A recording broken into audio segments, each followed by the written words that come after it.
Hello everyone, and welcome to the start of the Alta California roster tour. This is part 1 of a 4-part series covering most of the locomotives I plan to build for my prototype freelanced HO scale Alta California Railway. I've carefully built the roster plans from scratch over many years, trying to craft a realistic story for what a medium-sized railroad would buy both new and used from various manufacturers.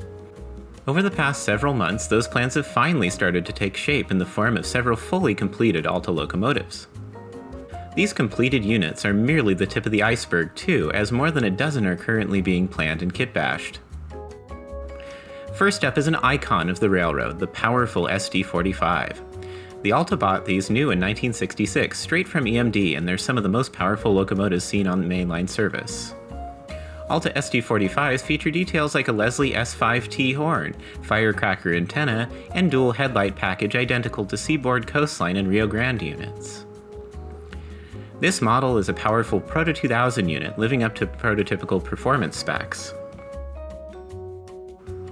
While I plan to complete a second one of these Proto 2000 units, I'm also looking for a lock-sound equipped undecorated scale train unit in either Seaboard Coastline or Rio Grande variation. If you have one, please let me know. Let's see what's coming down the track next. Ooh, it's an RS32.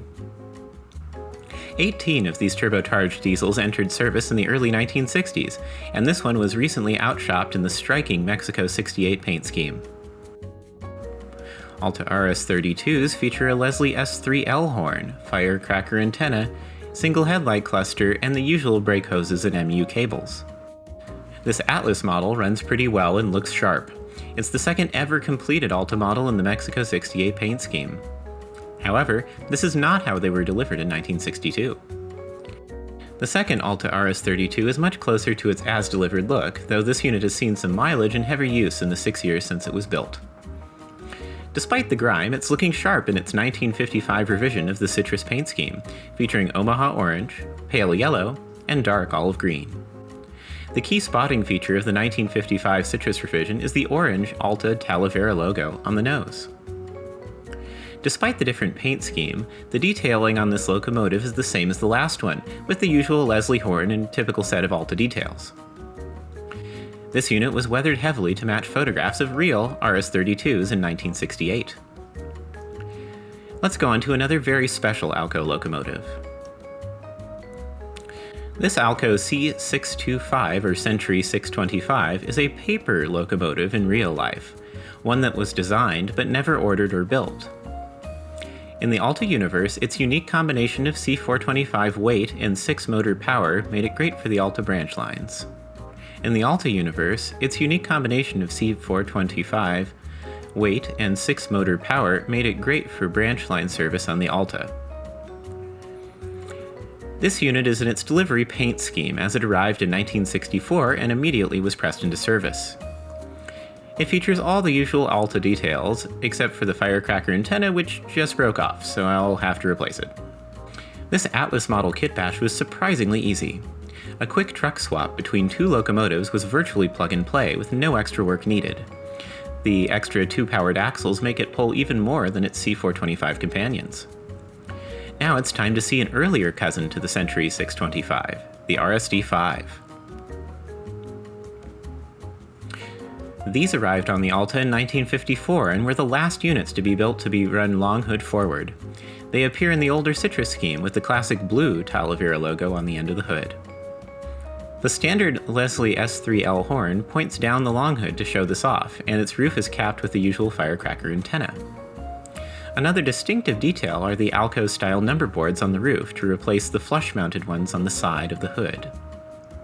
This detail is also found on Western Pacific and Ferrocarril Pacifico units, so I took inspiration from them.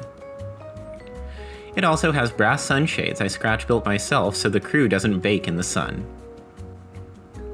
Atlas made their RSD-5s a great running engine, and this one is no different. This one now has DCC and sound I custom installed, along with scale sound system speaker providing plenty of bass for that Alco growl. Next is a crowd favorite, the diesel that did it. This FT was built in 1939 for the Santa Fe and purchased from them in the 60s after they were retired by that railroad. Alta passenger geared locomotives all have Leslie S5T 5-chime horns. Along with the firecracker antenna, a pair of number boards adorn the roof in similar fashion to the Western Pacific's FTs. This, along with the snowplow pilot, were added by the Alta after their purchase from the Santa Fe. The usual air hose and MU cables have also been added to the pilot as well. This unit is festooned with separately applied grab irons and lift rings I drilled and installed myself. As a final touch, a quartet of cyclonic spark arresters adorn the roof to prevent line-side wildfires. This is a Stuart Bowser model and was one of the first I ever detailed for the Alta, and finishing it this year was a culmination of a years-long vision. If you'd like to see more of this locomotive, I have a whole video dedicated to it. There's a link in the card and in the description. Those 5 locomotives round out the completed Alta fleet right now, but I've also finished 2 others which will be frequent supporting actors running on the railroad. First up is the star of both another Joy of Kitbashing episode on this channel and an article in Railroad Model Craftsman magazine. This NDM RS1 is based off the final version of the RS1, which distinctively has later model features like the circular radiator fan and custom 3D printed exhaust stack. It also has some fantastic custom details, including a populated cab, a crew member's bicycle on the walkway, and more of my scratch-built brass sunshades. This NDM unit was not wired for MU capability, but it has an air hose for air brakes, of course. I was lucky to find photos of the real 5645 in my era, letting me weather it perfectly to match the unit as it was in the late 1960s. You'll see it on the layout often, holding down switching duties and the occasional secondary passenger train. And finally, we have another familiar unit. The star of both the most popular video on this channel and another RMC article, this F7A has been instrumental in the way I share this project with all of you. This tired old F7 has been bumped from service on the Santa Fe and is currently being leased by the Alta to fill in a power shortage. I heavily upgraded this locomotive to precisely match 300C as it looked in the late 1960s, after many Santa Fe passenger units were pushed into freight duty.